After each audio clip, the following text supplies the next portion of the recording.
பிப்ரவரி 7ஆம் தேதியோட நடப்பு நிகழ்வு பார்ப்போம். ஃபர்ஸ்ட் கொஸ்டின் கால்மார்க் சிலை வந்து திறந்திருக்காங்க. எங்கன்னு பார்த்தீங்கன்னா, சென்னை எக்மோர் கன்னிமாரா பொது நூலக வாயில்ல.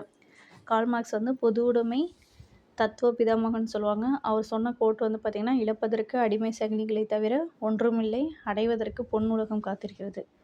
செகண்ட் கொஸ்டின் தமிழ்நாடு கவர்மெண்ட்டால் 2024-25ஆம் ஆண்டுக்கான கலைஞர் நினைவு கலைத்துறை வித்தகர் விருதுகள் யார் யாருக்கு வழங்குறாங்கன்னா, இயக்குனர் எஸ்பி முத்துராமனுக்கும் எம்என் ராஜம் அவர்களுக்கும். தேர்ட் கொஸ்டின் தமிழகத்தில் முதல் முறையாக கடலாமை பாதுகாப்பு மையம் எங்கே தொடங்கியிருக்காங்கன்னா, சென்னை கிண்டியில். ஃபோர்த் கொஸ்டின் 6வது முறையாக வந்து அண்டர் 19ல் கிரிக்கெட் போட்டி சாம்பியன்ஷிப்பில் வேர்ல்டு கப்பில் வந்து பார்த்திங்கன்னா இந்தியா தான் சாம்பியனு. 100 ரன்கள் வித்தியாசத்தில் வந்து ஜெயிச்சிருக்காங்க. அதிக முறை வந்து இவங்க தான் 6 டைம் வந்து சாம்பியன் ஆகியிருக்காங்க.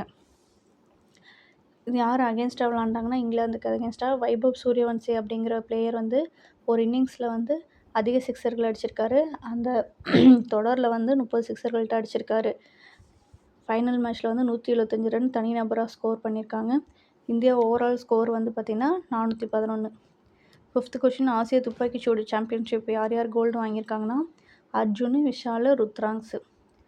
சிக்ஸ்த்து கொஸ்டின் அக்னி 3 ஏவுகணை வந்து பார்த்திங்கன்னா சோதனை வெற்றி அடைஞ்சிருக்கு. இதில் இருக்கிறது எல்லாமே உள்நாட்டில் தயாரித்தது. இது 3000 கிலோமீட்டர் வரைக்கும் இலக்கு அடையும்.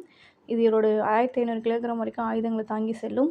அக்னி 1 வந்து 700 கிலோமீட்டர் வரைக்கும் போகும். அக்னி 2 வந்து 2000 கிலோமீட்டர், அக்னி 3 3000, அக்னி 4 4000 கிலோமீட்டர், அக்னி 5 வந்து 5000 கிலோமீட்டர் வரைக்கும் பயணித்து இலக்குகளை வந்து துல்லியமாக தகர்க்கும்.